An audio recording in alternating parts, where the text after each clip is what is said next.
एक माह के बाद आज हम खुदा का कलाम उनके वसीला से सुनेंगे। मैं उन्हें गुजारिश करूंगा कि वो आएं और खुदा की आवाज़ हम तक पहुंचाएं।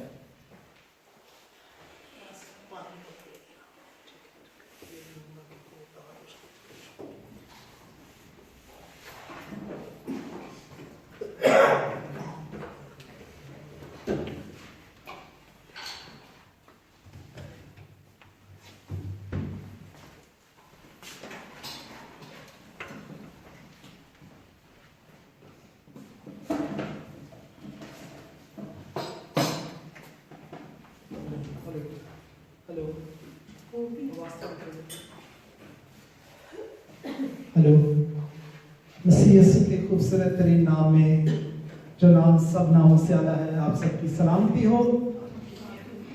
खुदावंद का शुक्र, खुदावंद की तारीफ करता हूँ इस बात के लिए, इस मौका वक्त और घड़ी के लिए। खुदावंद ने ये फजल अता किया ताकि हम खुदावंद के पाक मुकद्दस कदमों में झुककर खुदावंद के नाम को इज्जत और जलाल दे सकें। और मैं आप सब के लिए खुदावंद का शुक्रिया अदा करता हूँ जिन्होंने अपनी दुआओं में मुझे याद रखा और खुदावंद ने वहां पर आपकी दुआओं का जवाब दिया। वहां पर बेहद कसरत से खुदावंद ने आपकी दुआओं के वसीला से खुदावंद ने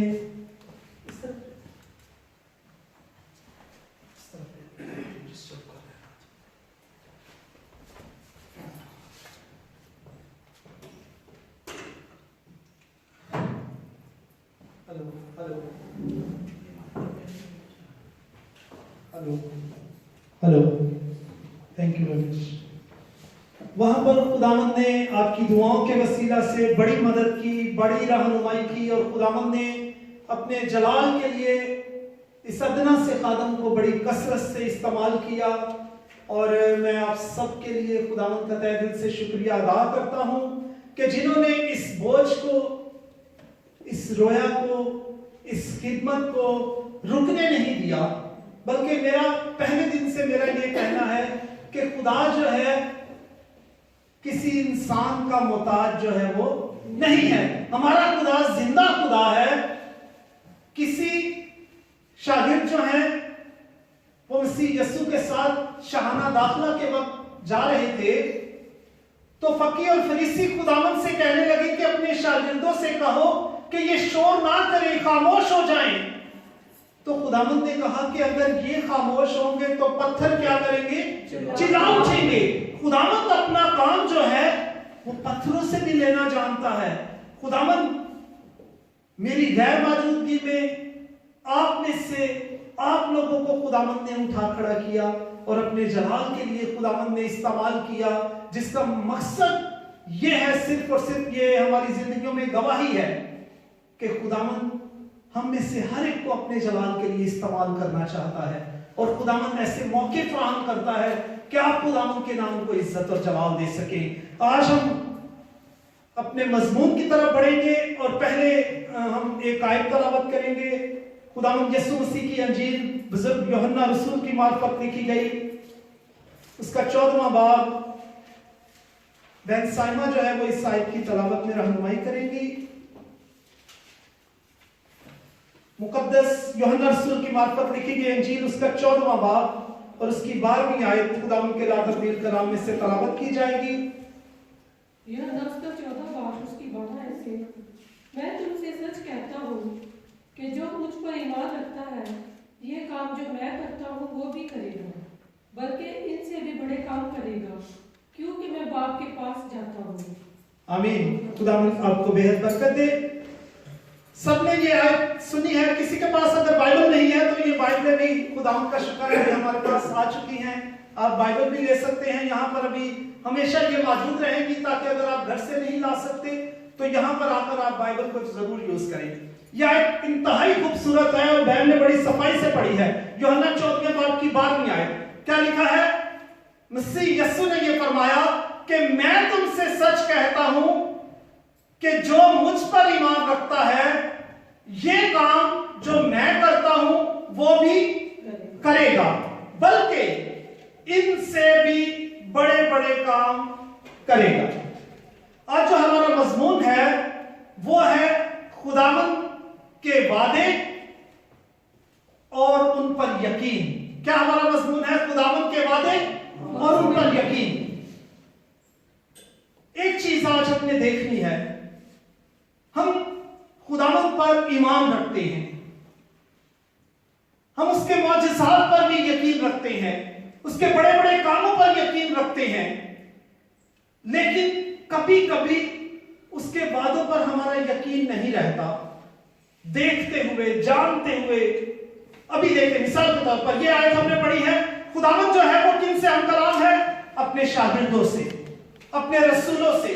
वो कह रहा है कि मैं तुमसे सच कहता हूं, खुदावंद फरमा रहे हैं कि मैं तुमसे सच कहता हूं कि जो कोई मुझ पर क्या करता है? ईमान रखता है, जो भी, उसमें किसी बिशप का, किसी पास्टर का, किसी खादम का जिक्र नहीं है, बल्कि ये लिखा है कि हर एक शख्स जो मुझ पर क्या रखता है? ईमान रखता है, ये काम जो मैं कर रहा हूं वो भी करेगा। कौन से काम खुदावंद ने किए? खुदावंद ने मुर्दों को जिंदा किया, आमीन। खुदावंद ने अंधों को आंखें दी, खुदावंद ने कोड़ियों को पार पर साफ किया, खुदावंद ने जन्म के लंगड़ों को चलाया। क्या मैं और आप भी ऐसा कर सकते हैं? खुदावंद ने तो ये किया, उसने फिर वादा किया कि जो कोई ईमान लाएगा वो भी करेगा। वादे उसके अपनी जगह पर हां के साथ मौजूद है, और खुदावंद इंसान नहीं है कि वो झूठ बोले। खुदावंद ने कहा है, अभी मुझ पर, आप पर मुनस्सिर है कि हम उसके वादों पर यकीन करते हैं या कि नहीं। अगर यकीन करेंगे, खुदा आज भी मुर्दों को जिंदा करेगा, आमीन। मिसाल के तौर पर एक सादा सी मिसाल बताता हूं। मुझे 500 यूरो चाहिए, मैं भाई बिन्यामीन के पास जाता हूं, भाई बिन्यामीन मुझे 500 यूरो चाहिए। भाई बिन्यामीन कहते हैं, भाई साहब मैं आपको कल 500 यूरो दे दूंगा, आपका क्या ख्याल है? भाई बिन्यामीन ने बोला है कि कल वो मुझे 500 यूरो दे देंगे, क्या मुझे इनकी इस बात पर यकीन करना चाहिए या कि नहीं? क्या ख्याल है आपका? करना चाहिए। करना चाहिए। अभी आप देखिए, मैं भी इंसान हूं, भाई बिन्यामीन भी इंसान है, लेकिन हम ये जानते हैं कि भाई बिन्यामीन जो है वो एक मोहतबर इंसान है, खुदावंद ने उन्हें इज्जत दी है, उनके पास पैसे भी हैं, अगर उन्होंने बोला है तो वो क्या करेंगे? देंगे। अगर उनके पास ना होते तो वो उसी वक्त ही मुझे मना कर देते कि भाई साहब माफी चाहता हूं, मैं आपकी कोई मदद नहीं कर सकता। एक इंसान ने हमें यह कहा है कि कल आपका काम हो जाएगा, और हम क्या करते हैं? यकीन कर लेते हैं।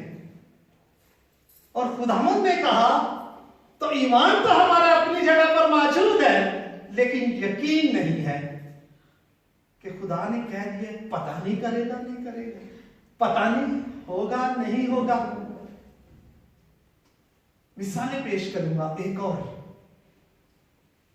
नियाग्रा फॉल का नाम सुना होगा आपने जी, किस किस ने सुना है? आमीन। नियाग्रा फॉल अमेरिका और कनाडा के बॉर्डर के ऊपर एक झील है, बहुत बड़ी और बहुत गहरी झील है। वहां पर जैसे हमारे यहां टूरिस्ट आते हैं, गर्मियों में बेशुमार टूरिस्ट आते हैं, वहां पर भी बहुत ज्यादा रश होता है। एक शख्स जो कि अपने हुनर में माहिर था, उसने क्या किया? इस तरफ से लेकर उस तरफ एक रस्सा बांध दिया गहरी झील के ऊपर। बहुत मोटा रस्सा उसने बांधा, और फिर उसने साइकिल पकड़ी, साइकिल के ऊपर चलता हुआ जो है वो झील की दूसरी तरफ चला गया। बेशुमार टूरिस्ट वहां पर मौजूद है, सब लोग देख रहे हैं कि अगर ये जरा सा भी चौंका, ये नीचे गिरेगा और इसकी हड्डियां भी जो है वो नहीं मिलेंगी, क्योंकि इतनी गहरी खाई है। लेकिन वो शख्स अपने हुनर का माहिर था, वो साइकिल चलाता हुआ दूसरी तरफ चला गया है। जिन लोगों ने अपनी आंखों से देखा वो तालियां बजा रहे हैं, खुश हो रहे हैं। एक औरत जो है वो बूढ़ी बुजुर्ग माँ थी, वो कहती है कि you are same like my son, I love you, मैं तुमसे प्यार करती हूं, तुम मेरे बच्चों की मानिंद हो और तुम वाकई जो है वो बहुत ज़हीन और इंटेलिजेंट हो। वो शख्स फिर साइकिल पकड़ता है और रास्ते के ऊपर चलता हुआ दूसरी तरफ चला जाता है। सब लोग बहुत खुश हैं कि ये अपने हुनर में कितना माहिर है। अभी वो उसी औरत के पास जाता है जो उससे कहती है कि तुम मेरे बच्चों की तरह हो। कहता है क्या आप मुझसे प्यार करती हैं? वो कहती है बिल्कुल मैं तुमसे प्यार करती हूं। क्या आपने देखा कि मैं रस्से के ऊपर चलकर उस तरफ गया और वापस आया? कह रही है हाँ मैंने देखा। कहता है आप मेरी साइकिल के पीछे बैठो, मैं आपको उस तरफ लेकर जाना चाहता हूं। बूढ़ी औरत पता क्या कहती है? I know that I'm an old woman, but I don't want to die. मैं जानती हूं मैं एक बूढ़ी औरत हूं, लेकिन मैं मरना नहीं चाहती। हालांकि अपनी आंखों से देख रही है कि वो 2 दफा उस तरफ गया है, फिर वापस आया है और वो माहिर है इस काम का। तालियां भी बजा रही है, खुश हो रही है, मेरी और आपकी तरह का खुदावंद ने मुर्दों को जिंदा किया, लेकिन पीछे बैठने के लिए वो भी तैयार नहीं है। उसका ईमान है कि ये जा सकता है, ये वापस भी आ सकता है, आंखों से भी देखा है, लेकिन यकीन नहीं है अभी तक भी। और कभी कभी मेरा और आपका यकीन भी ऐसा ही होता है। हम खुदावंद पर ईमान रखते हैं, आज भी हमारा ये ईमान है कि खुदावंद जो है वो बड़े बड़े काम कर सकता है, और खुदावंद का हुक्म जो है वो तूफान भी मानते हैं और तूफान थम जाते हैं। खुदावंद 3 रोज के मुर्दा लाजर को हुक्म देता है तो वो कब्र से कफन समेत बाहर आ जाता है। हमारा आज भी ये बहसियत ईमानदार ये ईमान है, लेकिन क्या हम इन बातों पर यकीन करते हैं? एक आयत मेरे साथ मिलकर देखें। ये कमजोरी सिर्फ मुझ में और आप में नहीं है, रसूलों में भी पाई जाती थी। देखिएगा ईमान की किताब, ईमान की किताब 12वें बाब की 5वीं आयत मेरे साथ मिलकर निकालिएगा प्लीज। यहां पर भी एक ऐसा ही ईमान और यकीन के बीच की कोई चीज है जिसे रसूल भी पूरा नहीं कर सके। निकाल दिया है। यहां पर लिखा है ईमान 12वें बाब की 5वीं आयत में, बल्कि 4थी से पढ़ूंगा ताकि वाज़ेह तौर पर हमें समझ आ जाए। और उसको पकड़कर कैद किया और निगहबानी के लिए 4-4 सिपाहियों के 4 पहरों में रखा, इस इरादा से कि फसह के बाद उसको लोगों के सामने पेश करें। बस कैदखाना में तो पतरस की निगहबानी हो रही थी, मगर कलीसिया उसके लिए बादिलो जान क्या कर रही थी? दुआ कर रही थी। यहां पर देखिए कैदखाना में कौन है? बुजुर्ग पतरस। कहां पर है वो? कैदखाना में। बोला करें बुजुर्ग पतरस जो है वो कैदखाने के अंदर है। और कलीसिया के बारे में क्या लिखा है कि वो सारे एक दिल और एक जान होकर क्या कर रहे हैं? दुआ कर रहे हैं। किस लिए? कि खुदावंद उससे कैदखाना से क्या करे? रिहाई दे, आजाद करे। खुदावंद उससे कैदखाना से निकाले। दुआ कर रहे हैं। जिस मकसद के लिए दुआ कर रहे हैं आगे देखिए। थोड़ी देर के बाद क्या हुआ? दरवाजे पर दस्तखत हुई। लौंडी जो है वो उठकर गई और उसने दरवाजे के अंदर एक छोटा सा वो जगह होती है, वहां से उसने देखा और उसने पतरस की आवाज को सुना तो दरवाजा खोले बगैर वापस चली गई कलीसिया के पास और कहने लगी कि पतरस बाहर दरवाजे पर खड़ा है।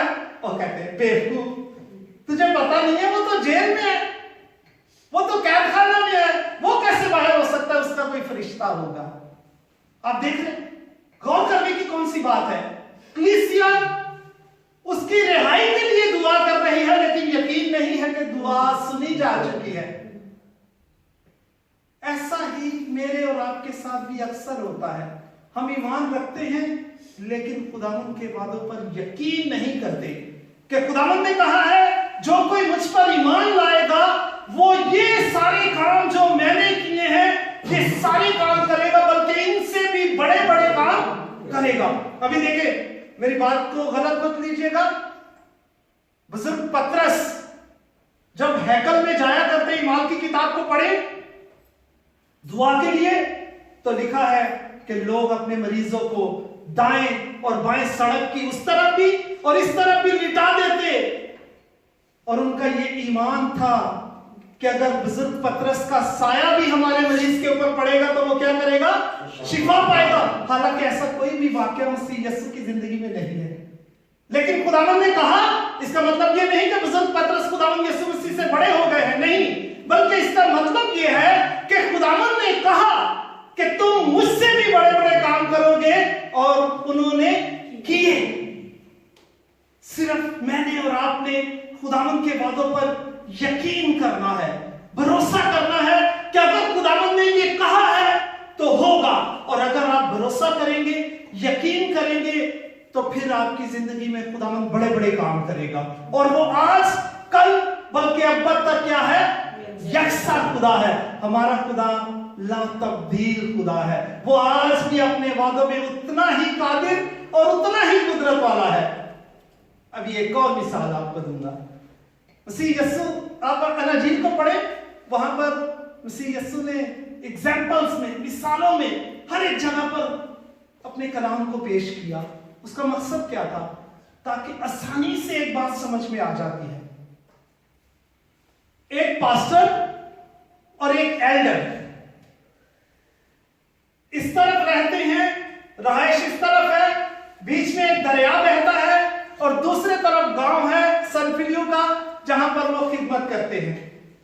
लेकिन वो इस तरफ से उस तरफ कैसे जाते हैं, बीच में कश्तियां हैं, कश्ती पर बैठकर जो है वो ये दरिया को क्रॉस करते हैं और दूसरी तरफ जाते हैं। एक दिन इबादत हो रही है, पास्टर साहब जो है वो पहले पहुंच गए, एल्डर साहब अभी तक नहीं पहुंचे। एल्डर साहब बहुत लेट हो गए, तो भाई साहब ने कहा कि एल्डर साहब देखें टाइम क्या हुआ है, आपको टाइम से आना चाहिए। एल्डर साहब कहने लगे, भाई साहब मैं माफी चाहता हूं, असल में हुआ ये कि जब मैं दरिया के किनारे पर आया तो मेरे आने से पहले कश्ती जो है वो भर चुकी थी और वो निकल चुकी थी, जिसकी वजह से मैं इंतजार कर रहा था दूसरी कश्ती लगे, और जब वो भरेगी तो फिर वो लेकर आएंगे, जिसकी वजह से मैं आज लेट हो गया। पास्टर साहब ने उससे कहा कि बेवकूफ आदमी, तुम कश्ती का इंतजार करते रहे हो, बाइबल में पढ़ो, खुदावंद यीशु मसीह तो पानियों के ऊपर चलकर आया करते थे। एल्डर साहब परेशान, कहते भाई साहब ये बात तो मेरे जहन में नहीं आई। कोई बात नहीं, हस्बे मामूल इबादत जारी है। फिर एक दिन इबादत, एल्डर साहब जो है वो पहुंचे हुए हैं, भाई साहब गायब, पास्टर साहब जो है वो लेट हो गए, प्रस्तिश हो गई, दुआएं हो गई, दुआया कोर्स गा लिया है, भाई साहब आए नहीं, कलाम उन्होंने करना है, भाई साहब अंदर आए। एल्डर साहब ने कहा, भाई साहब टाइम देखे क्या हो गया, हम लोग इतनी देर से आपका इंतजार कर रहे हैं। वो एल्डर साहब, असल में हुआ ये कि जब मैं किनारे पर पहुंचा दरिया के, तो वो कश्ती जो है वो भर के जा चुकी थी, तो मैं इंतजार कर रहा था अभी दूसरी कश्ती आए तो उसमें बैठकर जाऊं। एल्डर साहब ने कहा, भाई साहब उस दिन आपने मुझे क्या कहा था कि बाइबल में पढ़े मसीह यीशु तो पानी के ऊपर चलकर आते हैं, तो आप भी पानी के ऊपर चलकर आ जाते, आप कश्ती का इंतजार कर रहे थे। उन्होंने कहा, खुदा के बंदे ये बातें सिर्फ बाइबल की हद तक ठीक है, असल जिंदगी में थोड़ी ऐसा होता है। एल्डर साहब ने क्या जवाब दिया, गौर कीजिएगा।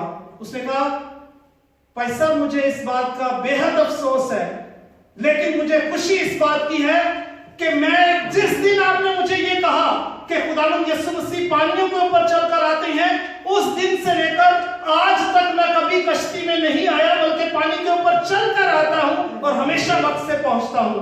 आमीन। वजह क्या है, बाज़ औक़ात हम कलाम को सुनाते हुए, हम खादम होते हुए खुदावंद के वादों पर यकीन नहीं करते कि ऐसा होगा। और यकीन करें कि अगर आप यकीन कर लें तो आपकी जिंदगी में इससे भी बड़े बड़े खुदा काम करेगा। बड़े बड़े खुदावंद काम करने की कुव्वत और कुदरत रखता है। असल में होता क्या है, एक औरत मसीह यीशु के पास आती है और आकर कहती है, गैर कौम की औरत है कि मेरा बच्चा जो है वो बीमार है, मेरे साथ चल, उसे शिफा दे। खुदावंद ने कहा कि बच्चों की रोटी कुत्तों के आगे डाल देना रवा नहीं है। आप अंदाजा करें, इतना सख्त जवाब अगर मुझे और आपको मिलता तो शायद हम कभी भी वापस खुदावंद के पास ना आते। कि ये रोटी बच्चों की है, कुत्तों के आगे डाल देना रवा नहीं। इससे मुराद क्या है कि खुदावंद ने एग्जाम्पल में ये बताया कि गैर कौमें जो हैं उनको कुत्तों से तशबीह दे दी गई, लेकिन उस औरत का ईमान देखें। उसने कहा है, मेरे आका, मेरे खुदावंद, कुत्ते भी अपने मालिक की मेज से गिरे हुए टुकड़े खाकर अपना पेट क्या करते हैं, भरते हैं। खुदावंद ने उससे क्या कहा, जा बेटी, तेरे ईमान ने तुझे क्या किया, अच्छा किया। इतने तल्ख जवाब के बाद भी जो है वो इतनी हम्बल रही, इतनी पोलाइट रही, इतना उसका अकीदा और ईमान है कि उसने जरा अपने ईमान को डगमगाने नहीं दिया, बल्कि उसने कहा कि हम बेशक कुत्ते ही हैं, तू हमारा मालिक है, तेरी मेज से गिरे हुए टुकड़े खाकर हम अपना पेट भर लेंगे। और खुदावंद ने कहा, ऐसा ईमान तो मैंने इस्राएल में भी नहीं पाया, इस्राएल में भी ऐसा ईमान मैंने नहीं देखा। और देखे एक और शख्स की बाबत देखे जिसका बेहद बड़ा ईमान है। मेरे साथ मिलकर एक हवाला निकालिएगा, मुकद्दस मत्ती रसूल की मार्फत लिखी गई इंजील, उसका 8वां बाब और 5वीं आयत।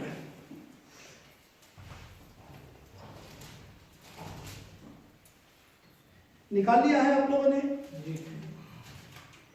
5वीं आयत से मैं पढ़ूंगा। यहां पर देखें, एक सूबेदार का जिक्र है। यहां पर लिखा है, निकाले सब, मुकद्दस मत्ती रसूल की मार्फत लिखी गई इंजील 8वां बाब उसकी 5वीं आयत। लिखा है, और जब वो कुफ्र-ए-नहूम में दाखिल हुआ तो एक सूबेदार उसके पास आया और उसकी मिन्नत करके कहा, ऐ खुदावंद, मेरा खादम फालज का मारा घर पर पड़ा है और नहायत तकलीफ में है।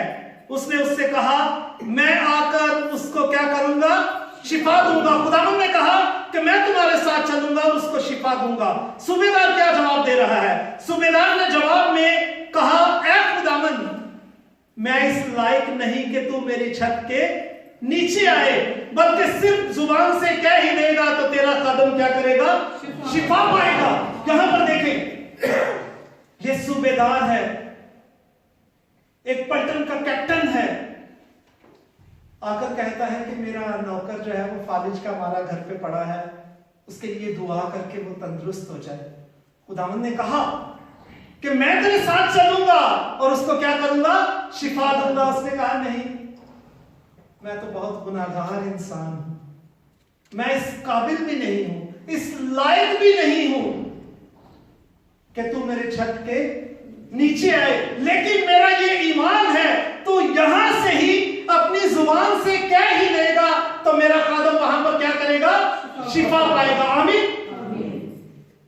उसका ईमान देखिए कितना बड़ा है। और हम लोग कभी कभी हमारा ईमान कैसा होता है, किसी इबादत पे जाते हैं, एक पास्टर ने आखिरी दुआ की, नाम लेकर सबके लिए दुआ की, सारे बीमारों के लिए। उसके बावजूद इबादत खत्म होती है, हम दूसरे पास्टर के पास खड़े होते हैं, पैसा जरा दुआ करें, सिर की दर्द नहीं जा रही। यकीन नहीं है, ईमान नहीं है, शिफा कैसे मिलेगी? अभी मुझसे दुआ कर रही, उसके बाद दूसरे पास्टर के पास खड़े होंगे, पैसा जरा दुआ करें, तबीयत नहीं ठीक हो रही है। वी आर नॉट हीलर, हम हीलर नहीं है, हम किसी को शिफा नहीं दे सकते। शिफा किसके पास है? खुदावंद के पास। शिफा देने वाला एक ही है। लिखा है, तेरे मार खाने से हमने शिफा पाई और तेरे खून बहाने से हमें निजात, मखलसी और रिहाई मिलती है। वहां से शिफा के सोते फूटते हैं और वो खुदावंद है। ईमान उस पर लाना है, किसी खादम पर नहीं। खादम तो उसके हाथ के हथियार हैं। खुदावंद ने कहा, तेरे ईमान ने तुझे अच्छा किया। अगर हमारा ईमान होगा तो आप एक छोटे से खादम से भी दुआ करवाएंगे तो आप शिफा पाएंगे, और ये खुदावंद का वादा है। और अभी एक और एग्जांपल बाइबल मुकद्दस में से दूंगा।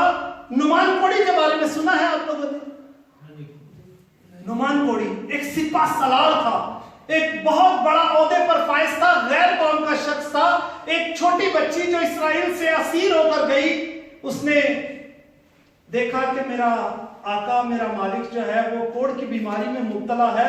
उसने गवाही दी कि अगर मेरा आका नुमान जो है वो शिफा पाना चाहता है तो इस्राएल में एक मर्दे खुदा है अलीशा, उसके पास चला जाए और वो दुआ करेगा तो मेरा मालिक क्या करेगा, शिफा पाएगा। जब ये बात पहुंचती पहुंचती उस छोटी सी बच्ची की गवाही की वजह से उस सिपा सलार तक जब ये बात पहुंची, उसने क्या किया, उसने बहुत सारे जेवरात लिए, बहुत सारे कपड़े लिए, बहुत सारे गिफ्ट लिए, बहुत सारे रुपए पैसे लिए और मर्दे खुदा के पास पहुंच गया।